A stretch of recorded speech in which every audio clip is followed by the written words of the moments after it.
안녕하세요.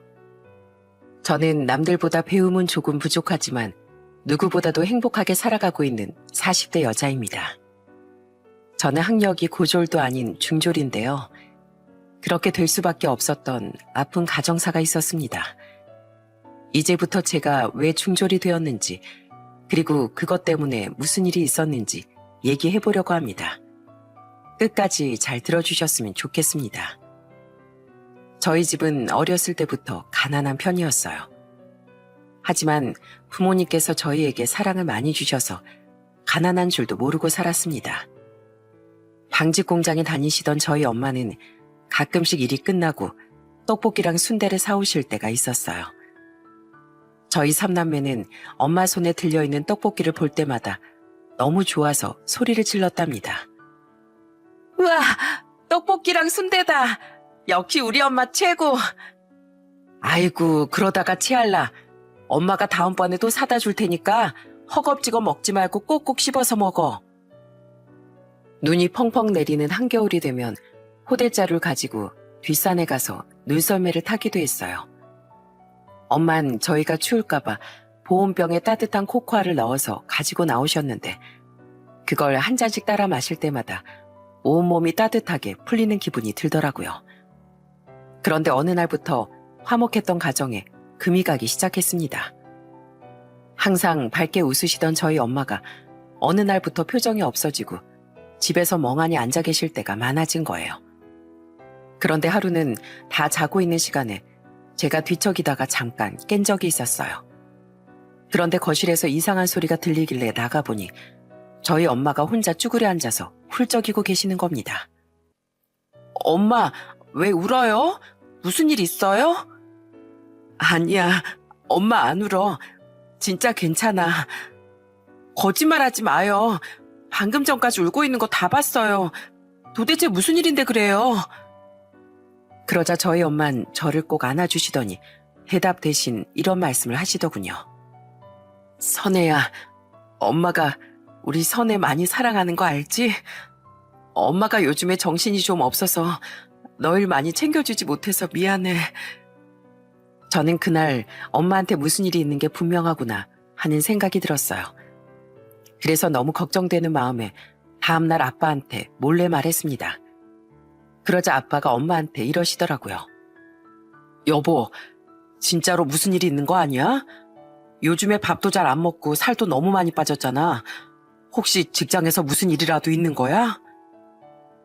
아니야, 아무 일도 없어. 그냥 조금 피곤해서 그런 거니까 너무 신경 쓰지 마.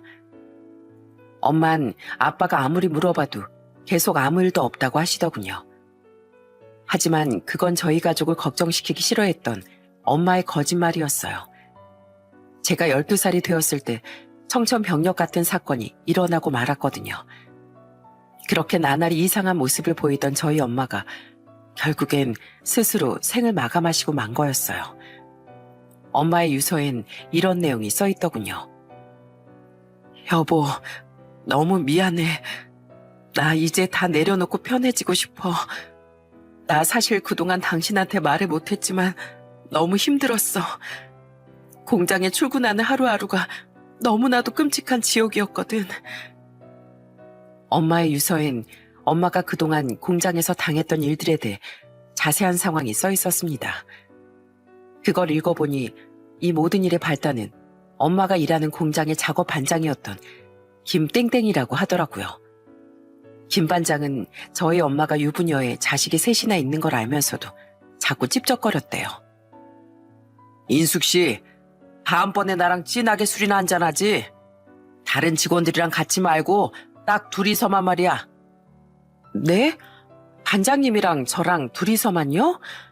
그건 좀 곤란할 것 같은데요. 곤란하기 뭐가 곤란해? 이참에 우리 둘이서 애인하면 좋잖아. 그럼 언제까지 남편 하나만 바라보면서 살려고 그랬어? 인생 딱 한 번인데 서로 즐기면서 살아야지. 반장님, 지금 그게 무슨 말씀이세요? 저 그런 말 너무 불쾌하네요. 다음부턴 그런 말씀 하지 말아주세요. 하지만 김 반장은 그 이후에도 계속 저희 엄마를 쫓아다녔다고 합니다. 한 번은 엄마가 퇴근하고 집에 가는데 졸졸 따라오더니 엄마의 손을 덥석 잡고선 이렇게 말하더랍니다. 인숙 씨, 집에 가지 말고 나랑 어디 좋은 데 좀 가지. 퇴근하고 바로 집에 가면 너무 재미없잖아. 반장님, 저 싫다고 말씀드렸잖아요. 제발 이러지 좀 마세요.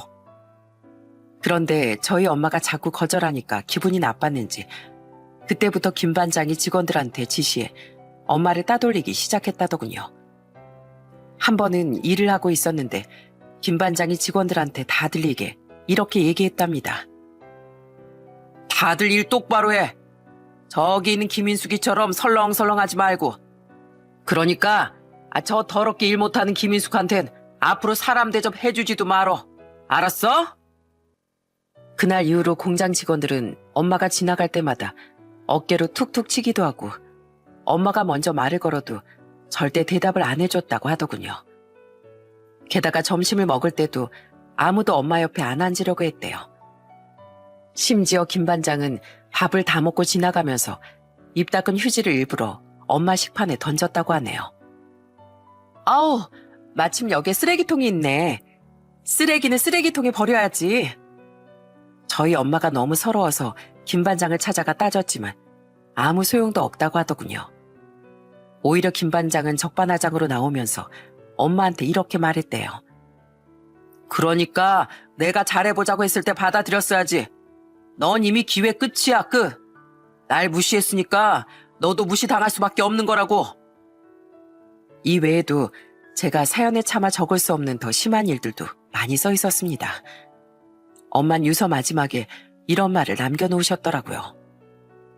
여보, 내가 어떻게든 혼자 해결해 보려고 했는데 도저히 방법이 없더라고. 내가 입이라도 뻥끗하면 그 인간이 공장 사장님한테 얘기해서 날 잘라버리겠다고 하는데 어떡해. 게다가 그 인간이 발이 넓어서 내가 다른 공장으로 옮겨도 일 못하게 이상한 소문 퍼뜨린다고 했단 말이야. 나 우리 애들 바꾼기기 싫어서 어떻게든 참고 다녀보려고 했어. 그런데 이젠 돈이 문제가 아니라 내 정신이 완전히 박살나서 더 이상은 못 살겠어. 여보, 내가 이런 선택을 하게 돼서 정말 미안해. 그리고 사랑하는 우리 선이, 선태가 엄마가 널 끝까지 지켜주지 못해 정말 미안하다. 그래도 우리 가족들이 있어서 내가 여태까지 버틸 수 있었어. 사랑하는 우리 가족, 먼저 떠나는 날 부디 용서해줘. 유서를 읽은 저는 말로도 설명할 수 없는 큰 충격에 빠지고 말았어요.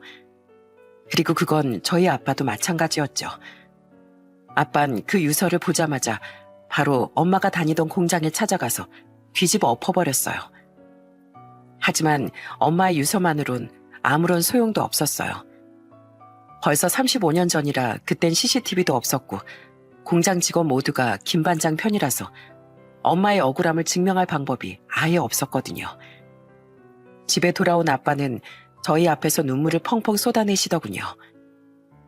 세상에, 사람이 억울하게 죽었는데 이렇게 모르는 척하는 게 말이 돼?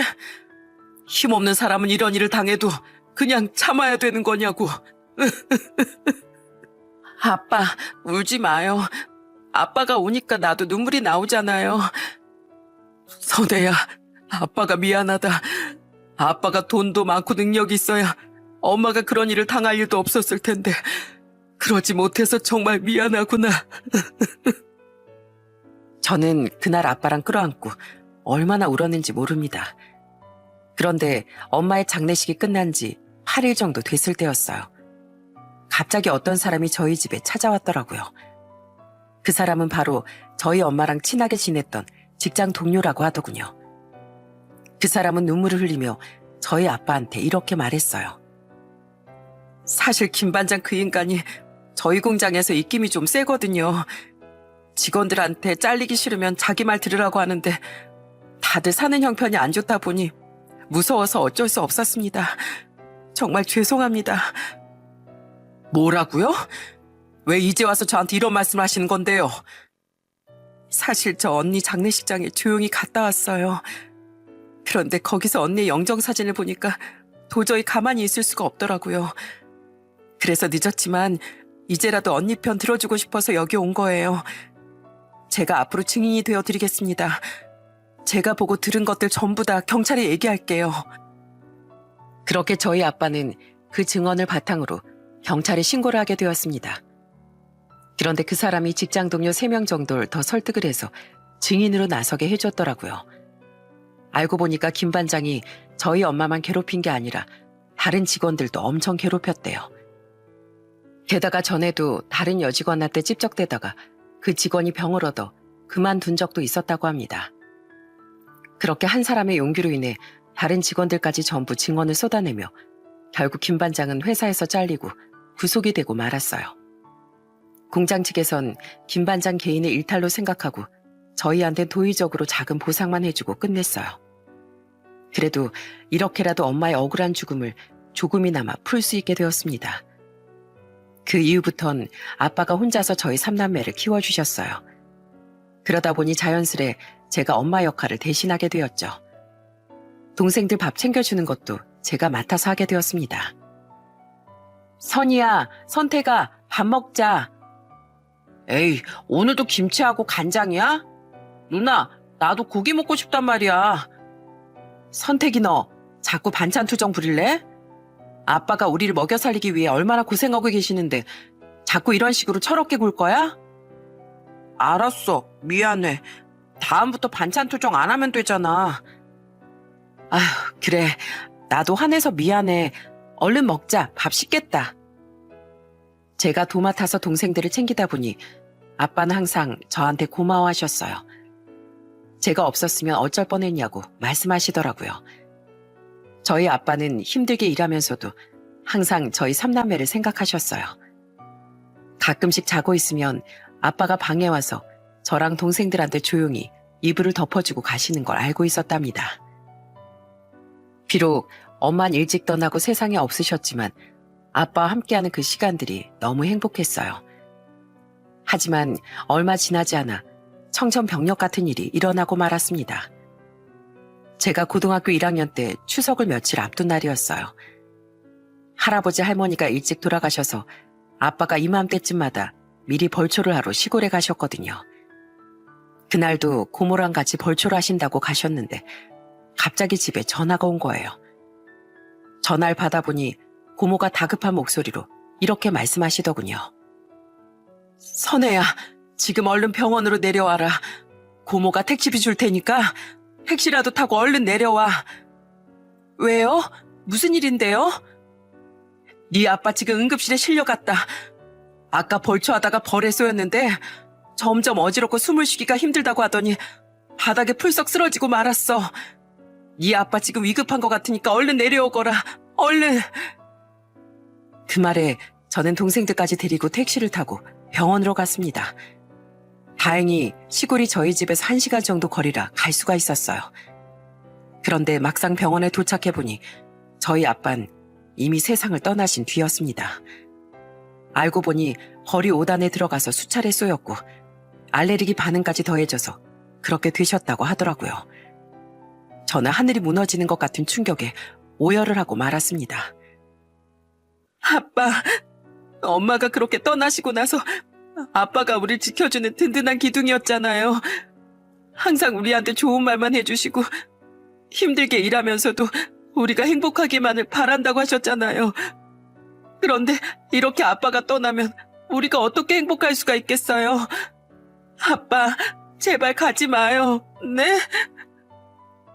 그렇게 저는 17살의 나이에 아빠까지 떠나보내고 말았습니다. 아빠의 장례식 때 학교 친구들이랑 선생님들도 많이 오셨어요. 학교에서 돈을 조금씩 모아서 장례비도 도와주셨습니다. 정말 좋은 학교와 좋은 선생님들이었죠. 하지만 앞으로 아빠 없이 살아갈 세월이 걱정되더군요. 아빠의 유일한 피부치였던 고모도 힘들게 살고 계셨기 때문에 저희 셋을 키울 형편이 안 됐어요. 그래서 계속 고민을 하던 전 큰 결심을 하게 되었습니다.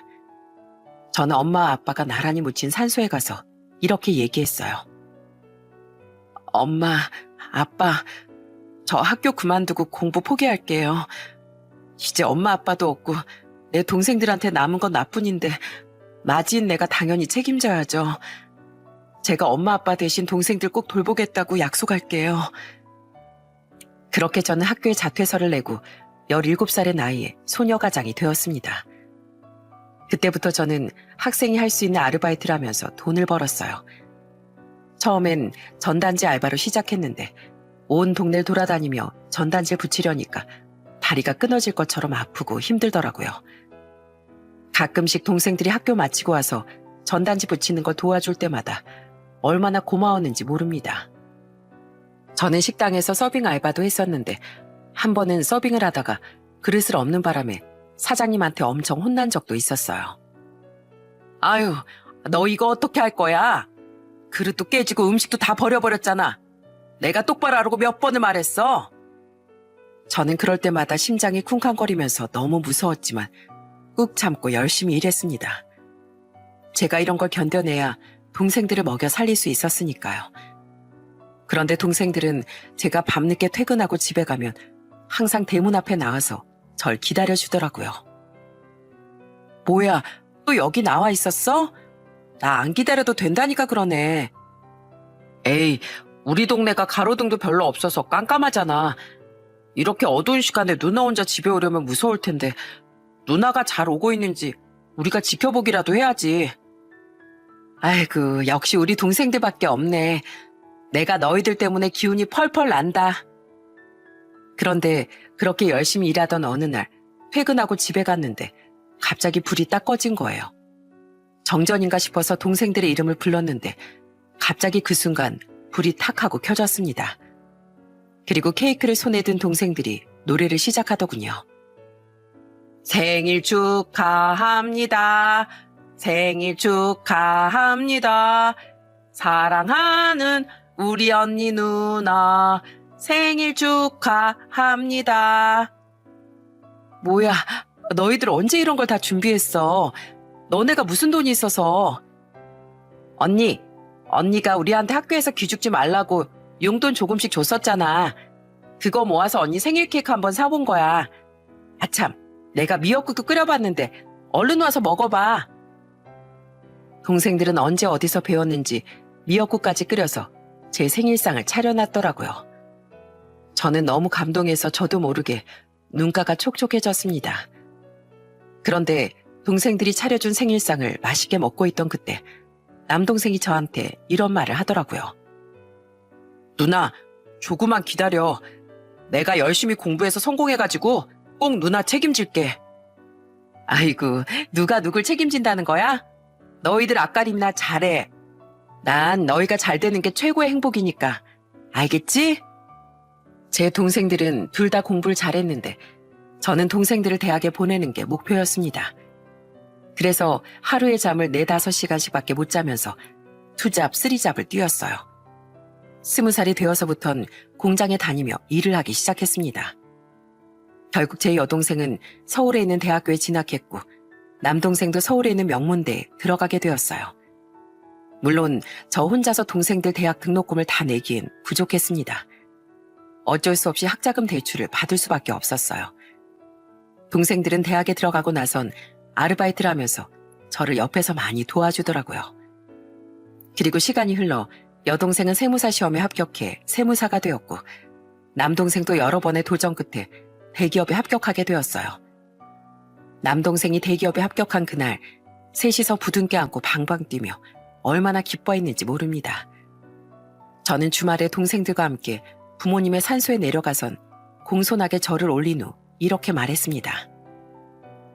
엄마, 아빠, 내가 내 동생들 책임지겠다고 한 약속 기억하시죠? 저 그 약속 빈말 아니었어요. 진짜로 이렇게 지켰다고요. 엄마, 아빠, 우리 선이랑 선택이 진짜 대견하지 않아요? 다른 집 자식들 하나도 안 부러운 멋진 애들이죠? 제가 그렇게 말하자 아까부터 울먹거리던 남동생이 눈물을 뚝뚝 흘리면서 저한테 이렇게 말하더군요. 누나, 우리 중에 제일 대견하고 대단한 건 바로 누나야.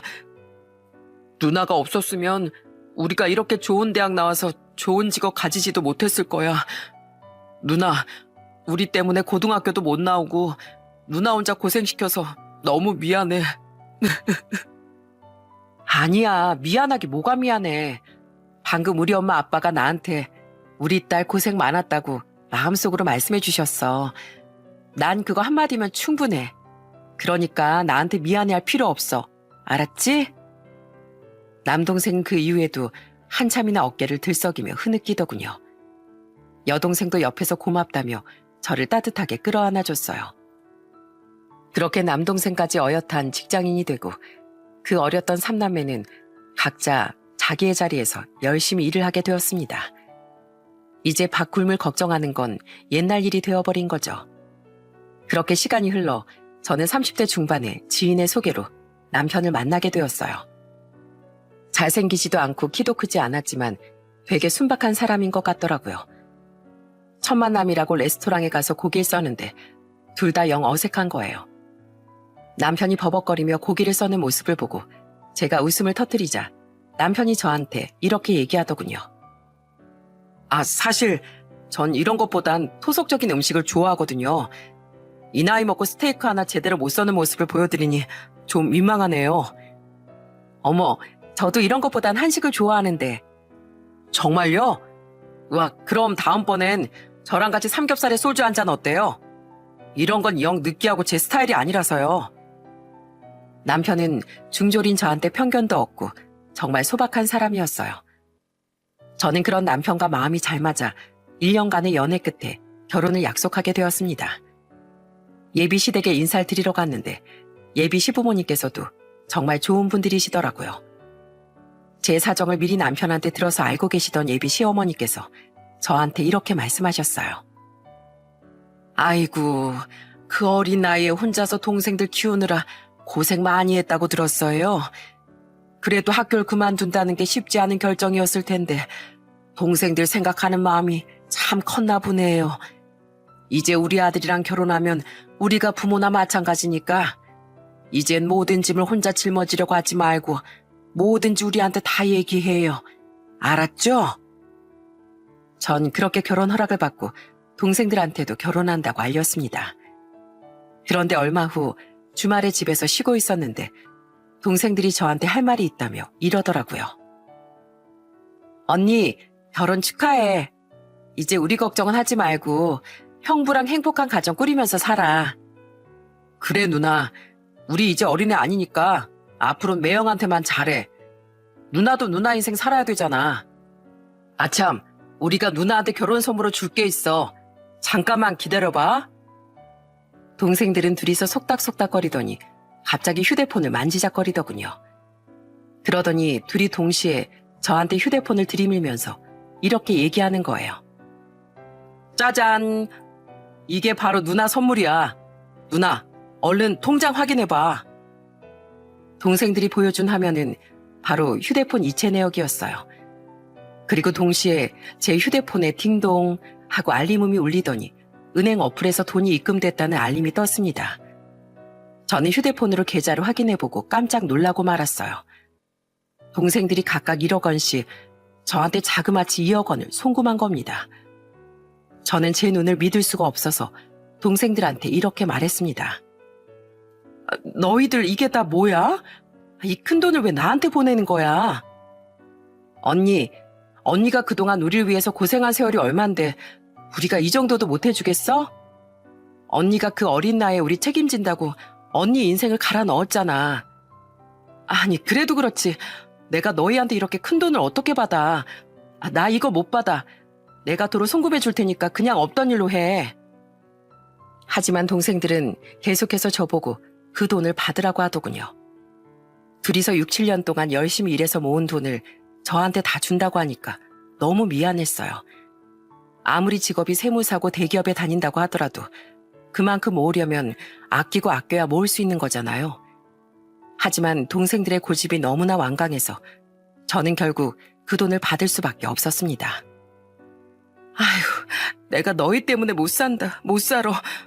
이 돈으로 너희 필요한 데나 쓰지. 내가 뭐라고 이렇게까지 해주니.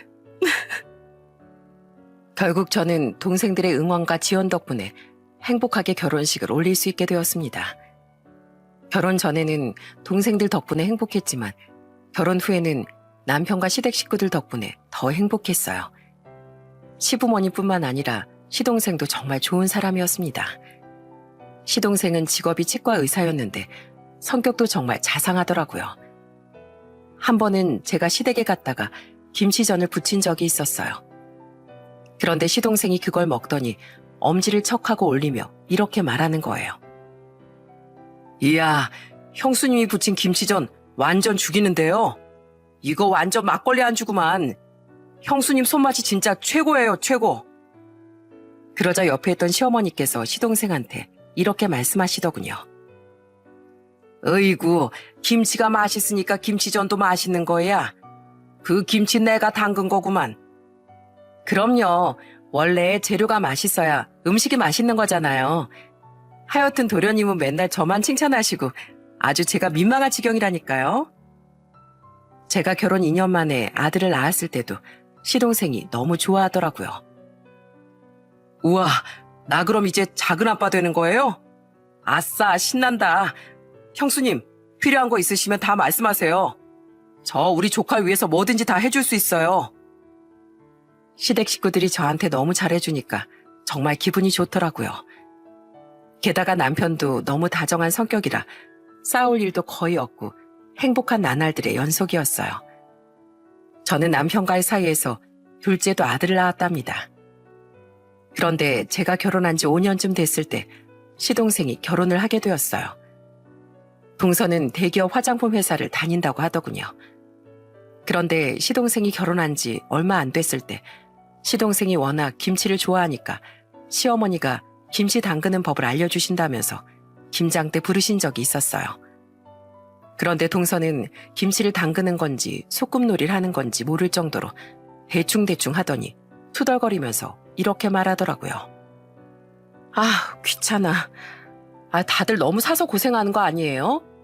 뭐하러 이런 데다가 노동력을 낭비해요? 마트 가면 손쉽게 사다 먹을 수 있는데 이렇게 하는 거 완전히 미련한 짓이에요. 동서, 김장하는 게 미련한 짓이라니. 어머님 앞에서 그게 무슨 말버릇이야. 동선 하기 싫으면 저리 가. 어머님이 가족들 챙겨주신다고 재료들 바리바리 사서 열심히 담그시는 건데 그걸 그렇게 무시할 거면 그냥 배우지도 말고 먹지도 말라고. 알았어? 그러자 동서는 입을 삐죽거리며 거실에 가서 혼자 TV를 보더군요. 하기 싫은 것까진 알겠는데 왜 말을 그런 식으로 하는지 이해할 수가 없었어요. 그런데 한 번은 시댁에 모였는데 동서가 조만간 유럽 여행을 갈 거라고 자랑을 하더라고요. 형님, 저 대학교 때 유럽에 배낭여행 갔었는데 진짜 좋았거든요. 그래서 이번에 또 가는 거예요. 전 살면서 대학 시절이 제일 즐거웠어요. 미팅도 하고 여행도 다니고 친구들이랑 놀러 다니면서 얼마나 좋았는데요. 아참, 형님은 어느 대학 나오셨어요? 나? 갑자기 그건 왜? 아니, 형님도 아시겠지만 저는 명문대 출신이거든요. 형님은 얼마나 좋은 대학 나오셨는지 궁금해서요. 나 대학교 안 나왔는데? 뭐라고요? 그럼 고졸이에요? 아니, 나 고졸 아니야. 그럼 전문대 졸업했어요? 그것도 아닌데. 네? 형님 지금 저랑 장난하시는 거예요? 고졸도 아니고 전문대 졸업도 아니면 도대체 뭐냐고요? 나 중졸이야. 고등학교 때 자퇴했거든. 아니, 말도 안 돼. 형님, 대한민국에서 나고 자란 거 맞으세요? 아니, 형님 나이에 중졸인 사람이 어딨어요? 어디 뭐 못 사는 나라에서 살다 오셨어요? 그런데 그때였어요. 갑자기 저희 시어머니께서 나타나시더니 동서에게 큰 소리로 이렇게 말씀하시더군요. 나도 중졸이다. 중졸이 뭐가 어때서?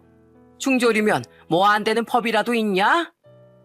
뭐야, 어머님도 중졸이셨어요? 전 몰랐죠. 상황이 여의치 않으면 중학교만 졸업할 수도 있는 거지.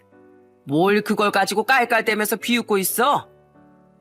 네 형님이 어릴 때 부모님 두 분 다 돌아가셔서 동생들 키우느라 어쩔 수 없이 고등학교 자퇴한 거야.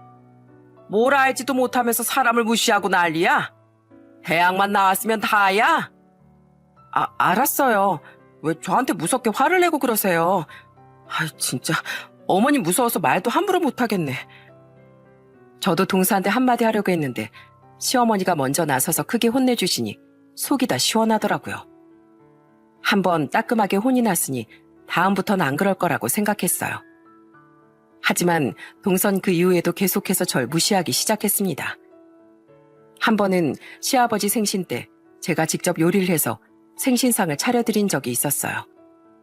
그런데 다 같이 밥을 먹기 시작하자 동서가 시아버지한테 돈 봉투를 하나 건네며 이렇게 얘기하는 거예요. 아버님, 전 이런 거 못하니까 돈으로 때울게요. 요즘엔 돈이 최고인 거 아시죠? 형님은 능력이 없어서 몸으로 때우지만 저는 능력이 좋아서요. 동서, 지금 그게 무슨 말이야? 내가 능력이 없어서 몸으로 때우다니. 그러는 동서야말로 정성이 없어서 돈으로 때우는 거 아니야? 그러자 저희 남편도 동서한테 한마디 하더군요.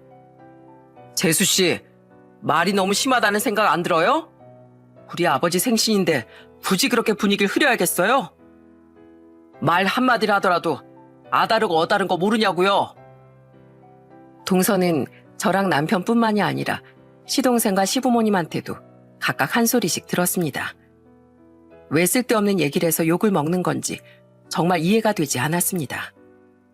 그런데 한 번은 시댁에서 다 같이 TV를 보고 있었는데 그게 하필 건강 프로였어요. 몸에 좋은 음식이나 영양제 같은 게 나오길래 시어머니랑 같이 맞장구 치면서 보고 있었습니다. 그런데 그때 동서가 또 저한테 시비를 거는 거예요.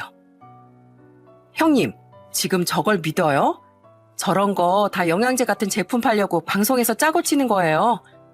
하긴 무식한 사람들이 저런 선동에 잘 넘어간다고 하더라. 동서, 지금 말 다 했어? 그럼 지금 나랑 어머님이 무식하단 얘기야?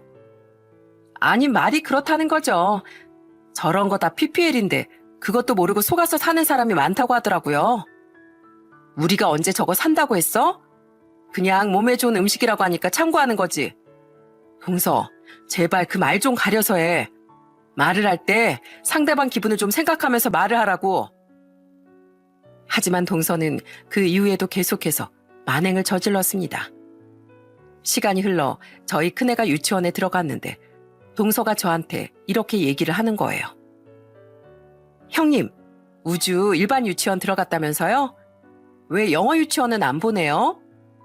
하긴 엄마도 영어를 못하는데 자식만 영어 하는 것도 좀 웃기긴 하겠다. 형님은 우주가 유치원에서 제대로 배우는 건지 안 배우는 건지 확인도 못할 거 아니에요. 난 나중에 우리 애 낳으면 영어 유치원 보내야지. 내가 영어를 잘하든 말든 동서가 무슨 상관이야? 동선 그렇게 영어 잘하면 나중에 자식 낳아서 영어 유치원 보낼 게 아니라 동서가 직접 가르치면 되겠네. 괜히 쓸데없는 소리 하면서 남의 속 긁지 말고 동서 자신이나 신경 써. 알겠어? 하지만 그 이후에도 동서의 개념 없는 행동은 계속됐습니다. 저희 부부가 매번 화를 내고 시부모님도 몇 번이나 동서를 혼냈지만 그 태도가 나아지지 않았어요. 그러다가 저희 큰아들이 10살이 되던 해였습니다. 설 명절이라 시댁에 갔는데 시아버지랑 남편, 시동생은 잠깐 밖에 볼 일이 있어서 나가고 여자들끼리만 집에 있었어요. 저희 아들이 그때 당시 학습지를 하고 있는 게 있었는데 그 학습지를 가져가서 거실에서 풀고 있었습니다. 저는 아들 옆에서 학습지를 푸는 걸 도와줬어요. 우주야, 이렇게 맨 뒤에 있는 숫자부터 더해가는 거야. 알았지? 더했을 때 10이 넘으면 그 앞에 있는 숫자 1을 올려주면 되고. 그런데 그때였어요. 그 모습을 지켜보고 있던 동서가 저한테 이렇게 말하더군요. 우와, 형님, 덧셈 뺄셈도 잘하시네요. 하긴 그 정도는 초등학생들도 다 하긴 하는 거니까. 동서 내가 이런 것도 못할 줄 알았어? 나 그래도 계산이 빠른 사람이야. 아, 그래요? 그렇게 계산도 빠르고 똑똑하신 분이 왜 중졸밖에 못하셨을까? 얘 우주야, 너희 엄마 쪽팔리게 중학교만 졸업한 거 알지? 그러니까 너네 아무리 못해도 고등학교 졸업은 해야 된다. 너네 엄마처럼 가난하게 안 살려면 공부 열심히 해야 돼. 너네 엄만 공부 안 해서 공장 다니고 있잖아. 저는 동서의 말을 듣고 정말 뒤로 넘어가는 줄 알았습니다. 그동안 저를 무시한 걸로도 모자라 어떻게 저희 아들 앞에서 그런 말을 할 수가 있나요? 그런데 제가 한마디 하기도 전에 저희 아들이 먼저 나서서 동서한테 이렇게 말하더군요. 그럼 작은 엄만 공부 많이 해서 똑똑해요? 그럼 당연히 똑똑하지. 난 좋은 대학 나와서 회사도 좋은 데 다니고 있는데? 그럼 작은 엄만 똑똑하니까 자기 분수를 알라는 말도 알겠네요? 뭐라고? 갑자기 그게 무슨 소리야? 제가 보니까 작은 엄만 분수를 모르시는 것 같아서요. 솔직히 말해서 작은 엄마가 학교를 더 많이 나온 거 빼곤 우리 엄마보다 잘난 거 하나도 없잖아요. 뭐야? 내가 너희 엄마보다 잘난 게 없긴 뭐가 없어. 제가 보기엔 하나도 없는데요? 작은 엄마는 얼굴도 우리 엄마보다 못생겼잖아요. 작은 엄마 눈이랑 코랑 성형수술한 거 다 알아요. 수술해도 저 정도면 수술하기 전에 훨씬 더 못생겼다는 얘기 아니에요. 그리고 작은 엄만 키도 땅꼬마잖아요. 우리 엄마보다 한 뼘은 작으면서. 뭐? 나보고 땅꼬마라고? 키가 작으면 좀 어때서? 작은 엄만 키만 작은 게 아니라 우리 엄마보다 요리도 못하잖아요. 지난번에 작은 엄마가 집에서 구운 쿠키 먹고 너무 맛이 없어서 뱉을 뻔했거든요. 그래도 우리 엄마가 다른 사람이 성일 보였을 때 무시하면 안 된다고 해서 억지로 먹은 거예요. 대학교 나와도 그런 거 하나 못하면 뭐하러 나와요? 우리 엄만 중학교까지만 졸업했지만 작은 엄마가 할 줄 모르는 음식도 엄청 잘하고 엄청 예쁘고 착한 사람이에요. 그리고 작은 엄마, 사람한테 제일 중요한 게 뭔지 알아요? 그건 바로 인성이에요, 인성. 작은 엄만 공부는 많이 했지만 인성이 나쁘기 때문에 중졸, 아니 초졸보다도 못한 사람이라고요. 뭐야? 내가 무슨 초졸보다도 못하다고 그래. 맞잖아요. 아무리 학교 많이 나오고 똑똑하면 뭐예요? 인성이 나쁘면 결국엔 사람들이 다 멀리하고 외톨이가 될 텐데. 전 엄마한테 가족끼린 서로 존중하고 사랑해야 된다고 배웠어요. 가족한테 허물이 있어도 따뜻하게 안아주고 감싸줘야 된다고 배웠다고요. 그런데 작은 엄만 그런 기본적인 것도 모르니까 알고 보면 우리 중에 제일 머리가 나쁜 거 아니냐고요. 전 작은 엄마처럼 못된 사람은 작은 엄마라고 부르고 싶지도 않아요. 그러니까 우리 엄마한테 함부로 말하지 마세요. 동서는 저희 아들의 말에 얼굴이 시뻘개져서는 벌벌 떨더군요. 한참이나 어린 10살짜리 애한테 그런 소리 들었으니 그럴만도 했겠죠. 그런데 그때 주방에 계시던 시어머니가 거실로 오셔서는 동서한테 호통을 치시더군요. 아휴, 우리 손주가 너보다 100배 낫다. 어쩜 10살짜리도 아는 사람의 기본 도리를 40도 넘은 네가 하나도 몰라. 왜 어린애한테 한 소리 들으니까 쪽팔리고 창피하니? 그러게 왜 인생을 그따위로 살아? 네 형님이 그 어려운 환경 속에서도 학교까지 포기하면서 동생들을 보살폈다는데 왜 그걸 가지고 무시하고 막말을 하냐고? 그게 아니라 저는 그냥 장난친 건데. 장난은 개뿔.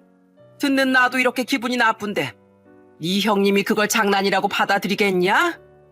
잔말 말고 가서 네가 먹은 거 설거지나 해라. 한두 살 먹은 어린애도 아니고 네가 먹은 건 치워야 될 거 아니야? 그러자 동서는 울먹거리면서 설거지를 하러 가더군요. 저는 저희 아들이 동서한테 할 말을 따박따박 했던 게 너무 놀라워 아들에게 이렇게 물었어요. 우주야, 너 아까 뭐라고? 작은 엄만 자기 분수를 모르는 사람이라고? 너 그런 말은 도대체 어디서 배운 거야? 엄마, 저 10살이거든요? 10살이면 다 큰 거예요. 그리고 요즘에 10살짜리들도 유튜브도 다 보고 학교에서 배우는 것도 얼마나 많은데요. 그리고 저 책도 많이 읽는 거 아시잖아요.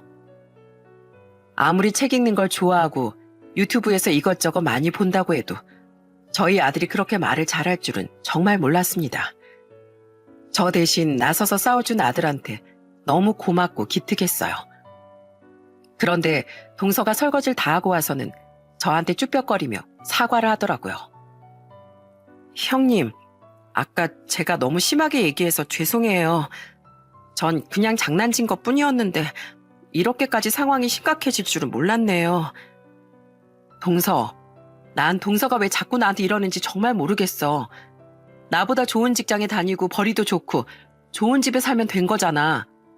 그렇다고 해서 내가 동서가 가진 걸 욕심내는 것도 아닌데 도대체 나한테 왜 이러는 거야? 아니, 아버님이랑 어머님이 다 형님만 예뻐하시잖아요. 맨날 형님만 잘한다 잘한다 해주시고 저한테는 잔소리만 하시니까 시댁에 올 때마다 눈치가 보인단 말이에요. 뭐라고? 아, 그렇게 동서가 평소의 행동을 똑바로 했어야지. 가족들끼리 도울 건 좀 돕고 존중할 건 존중하고 말 한마디라도 예의 바르게 하면 좀 좋아? 우리 어머님 아버님이 얼마나 중립적인 분들이신데 오죽하면 동서한테 그러시겠어. 죄송해요. 전 평생 이렇게 살아와서 이게 잘못된 건 줄도 몰랐어요. 제가 더 노력하고 잘했어야 됐는데 형님 탓만 했던 것 같아요. 정말 죄송해요, 형님. 동선 그제야 저한테 제대로 사과를 하더군요. 시어머니가 사과하라고 시키신 것 같긴 했지만 그래도 억지로 사과하는 것 같진 않았어요. 그런데 그날 저녁 다 같이 밥을 먹고 있었는데 시어머니가 아까 자리에 없던 시아버지와 저희 남편 그리고 시동생에게 오늘 낮에 있었던 일을 다 얘기하셨습니다. 그러자 그걸 들은 시동생이 동서한테 불같이 화를 내더군요. 당신 형수님한테 또 그랬어? 내가 그놈의 입 좀 조심하라고 그랬지? 도대체 몇 번을 얘기 알아들어? 우리 형수님 진짜 착하고 좋은 분이야. 당신처럼 좋은 대학은 못 나왔지만 정말 존경할 만한 훌륭한 분이시라고.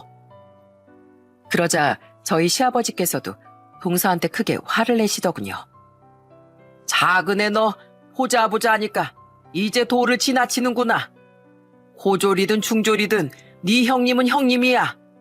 네가 뭔데 그런 걸로 네 형님을 무시해? 너 원래 이것밖에 안 되는 애였냐? 죄송해요. 아무래도 제가 너무 부족한 것 같아요. 귀하게만 자라다 보니까 제대로 된 인성도 못 배우고 개념 없이 살았었나 봐요. 가족들이 전부 다 형님만 예뻐하시니까 그냥 질투도 나고 부러워서 골탕 좀 먹이려고 그랬던 거예요.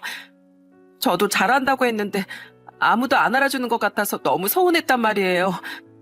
아버님, 제가 아버님 생신 때마다 생신상 차려드리는 대신 용돈 100만 원씩 드린 게 그렇게 기분이 나쁘셨어요? 저도 그거 힘들게 일해서 번 돈이에요. 제 딴엔 제가 음식을 잘 못하니까 돈으로라도 해드리고 싶어서 그런 거였단 말이에요.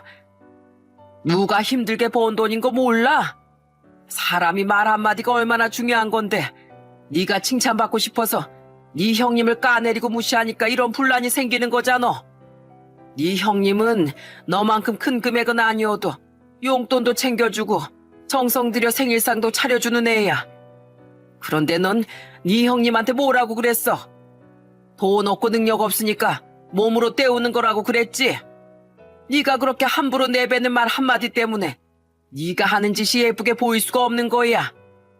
게다가 너 평소에도 네 형님 무식하다고 아주 시도 때도 없이 무시했잖아. 잘못했어요, 아버님. 저 앞으로는 진짜 안 그럴게요. 형님이 저보다 가방끈도 짧은데 뭐든지 다 잘하는 것 같아서 너무 약올라서 그랬어요. 저 이제 앞으로는 절대 형님한테 막말하지 않을게요. 제가 먼저 나서서 배우고 형님처럼 되려고 노력할게요. 동서는 눈물을 펑펑 쏟아내면서 계속 잘못했다고 사과를 하더군요. 그러자 이번엔 시어머니가 동서를 따뜻하게 안아주며 이렇게 말씀하셨어요. 그래, 지금이라도 이렇게 반성했으니 됐다. 나랑 네 시아버지도 널 미워해서 그동안 잔소리를 했던 게 아니야. 네가 조금 더 나은 사람이 되길 바라는 마음으로 그랬던 거다. 그러니 앞으론 지금 이 마음 변치 말고 네 형님이랑 잘 지내도록 해라. 그리고 큰애야, 너도 작은 애가 이렇게 진심으로 사과하니까 이번 한 번만 용서해 주렴. 네가 형님으로서 잘 챙겨주고 모르는 거 있으면 알려주면서 그렇게 서로서로 도와가며 살자. 네, 알겠어요, 어머님. 그래도 동서가 반성했다니까 저도 더 이상은 일 가지고 뭐라고 하지 않을게요. 그러자 동서는 시어머니한테서 떨어지더니 갑자기 저를 와락 끌어안더군요. 형님, 저같이 못난 애 용서해 주셔서 정말 감사해요. 저 앞으로는 형님한테 진짜 잘할게요. 그리고 우주야, 작은 엄마 그렇게 나쁜 사람 아니야. 그러니까 너무 미워하지 마. 앞으로는 절대 너희 엄마 무시하고 괴롭히지 않겠다고 약속할게. 동서가 저희 큰아들한테 그렇게 말하자 아들은 이렇게 대답하더군요. 그게 정말이에요? 그럼 진짜로 작은 엄마가 그 말 지키는지 안 지키는지 다 제가 지켜볼 거예요? 한 번만 우리 엄마한테 또 그러면 그땐 작은 엄마가 아니라 아줌마라고 부를 거니까 그렇게 아세요? 뭐? 아줌마? 알았어. 내가 아줌마 소리 듣기 싫어서라도 그 약속 무조건 지킬게. 저희 남편도 동서한테 앞으로 서로 말 한마디라도 따뜻하게 하며 잘 지내자고 하더군요. 동선 몇 번이나 고개를 크게 끄덕이며 알았다고 대답했습니다.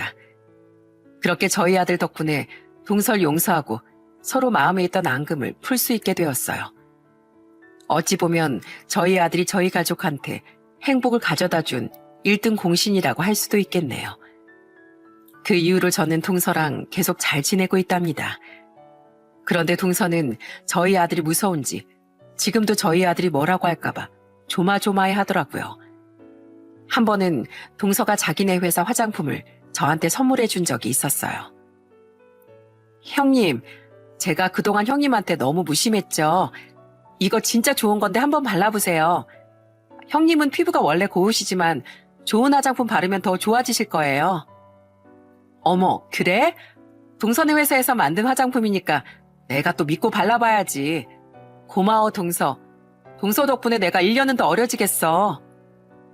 그런데 그때 제 아들이 제 옆에 딱 붙어서 동서를 계속 지켜보더라고요. 그러자 동서가 흠칫하면서 저희 아들한테 이렇게 말하더군요. 우주야, 왜 그렇게 무서운 눈을 하고 있어? 나 너희 엄마한테 못된 짓 하려는 거 아니야. 선물 주는 거야, 선물. 누가 뭐래요? 그냥 작은 엄마가 우리 엄마한테 선물 주시는 것 같길래 구경한 것 뿐이에요. 아, 그래? 난 또 뭐라고. 아휴, 난 세상에서 네가 제일 무서워 죽겠다, 얘. 네가 날 계속 쳐다보고 있으니까 내가 또 뭐 잘못했나 싶어서 간 떨어지는 줄 알았잖아. 저는 저희 아들한테 쩔쩔매는 동서의 모습을 보고 너무 웃겨서 깔깔 웃고 말았어요. 전에는 동서랑 이렇게 서로 웃을 일도 거의 없었는데 이젠 편하게 수다도 떨고 정말 좋은 사이가 되었답니다. 이렇게 행복을 되찾은 시댁 식구들처럼 제 동생들한테도 좋은 일이 하나씩 생기기 시작했어요. 몇 년 전에 결혼한 제 여동생이 얼마 전에 예쁜 딸아이를 하나 낳았거든요. 그리고 평생 일만 하면서 살던 제 남동생도 지금 결혼을 전제로 만나는 여자가 있다고 하더라고요. 남동생의 나이가 벌써 40대 중반인데 얼른 결혼해서 좋은 가정을 꾸렸으면 좋겠다는 마음뿐입니다. 저는 요즘에 검정고시를 준비 중이에요. 처음엔 제가 중졸이라는 사실이 창피한 줄도 몰랐고 학력이 중요한 일을 하는 게 아니다 보니 굳이 필요 없다고 생각했어요. 그런데 시간이 갈수록 그건 저만의 생각이었던 것 같더라고요. 혹시라도 제가 중졸이란 이유로 저희 아이들이 학교에서 놀림을 받거나 더 나아가 결혼을 할 때 걸림돌이 될 수도 있는 일이잖아요. 그래서 저는 제 자신을 위해 그리고 저희 아이들을 위해 꼭 검정고시에 합격할 생각입니다. 여러분들께서도 제가 검정고시에 통과될 수 있도록 응원해 주셨으면 좋겠어요. 여러분, 저희 아들이 얘기했던 대로 사람한테 제일 중요한 건 학력이 아니라 인성인 것 같습니다. 그러니까 저처럼 학력이 낮은 사람들에 대해 편견 없이 바라봐 주시면 정말 감사하겠습니다. 그럼 제 사연은 여기에서 마치도록 할게요. 끝까지 들어주셔서 정말 감사드리고 오늘도 행복한 하루 보내시기 바랍니다.